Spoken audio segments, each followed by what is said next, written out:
When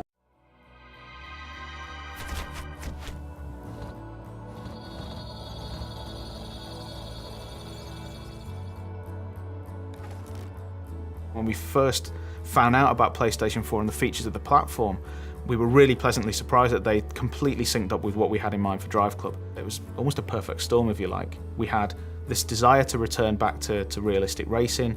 We had this new hardware platform. It was just nice to finally align with both the platform and our own desires as a studio and try and kind of bring that game to life.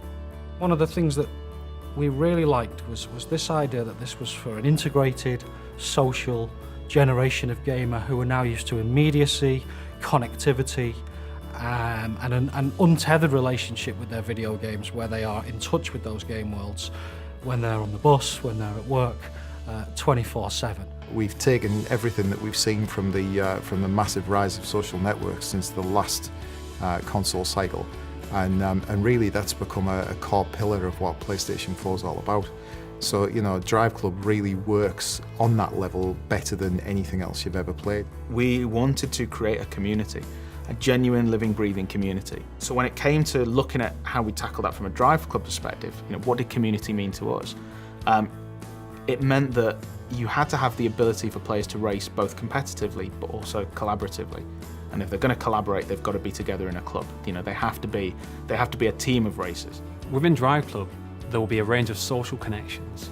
So you'll immediately be able to see all of your PlayStation Network friends, but then you'll also be able to see all your friends and their connections within inside the game. So you'll be able to see how your friends are connected to other people. But we'll essentially make it very easy using the social connection feature to be able to find the perfect club for yourself.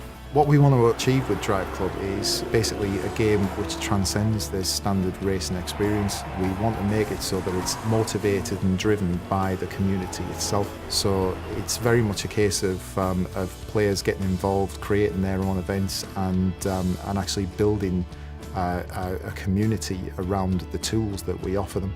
So at the core of DriveClub, you have the ability to, anything that you do in the game, any time that you set, any score that you set, you can bundle that up as a challenge and then send it to friends, club mates, even complete strangers. You know, you can pass this data on to them and say, look what I did, I dare you to beat it.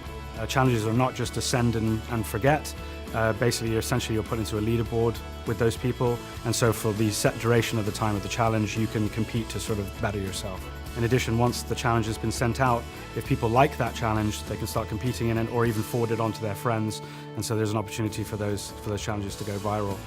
One of the key ways the PlayStation 4 really enhances the multiplayer experience in DriveClub is the fact that every single section of every one of our tracks, our real world kind of breathtaking, beautiful vistas, has data that can be turned into challenges for the best times, the best drift settings, the best 0 to 60 records on every straight, on every bend, on every turn, every piece of camber, every surface type has data that can be turned into challenges which can then be sent to others. That's only achievable on this console with this brilliant new emphasis on connected gameplay. DriveClub isn't a professional racing series. This isn't Formula One or IndyCar or anything like that. This is just a bunch of people that love cars, that love racing, that want to compete together, collaborate together, that just want to turn up to a location and just put their tyres on the asphalt, you know? We want to make sure that, you know, irrespective of your level of skill, whether you're a hardcore racer or just casual racer, that you can pick up and play. But it has those layers of depth inside there. So if you are a skilled player, you can shave off those tenths of a seconds per lap. But if you are a casual player, you can pick it up and play and still post a good lap time.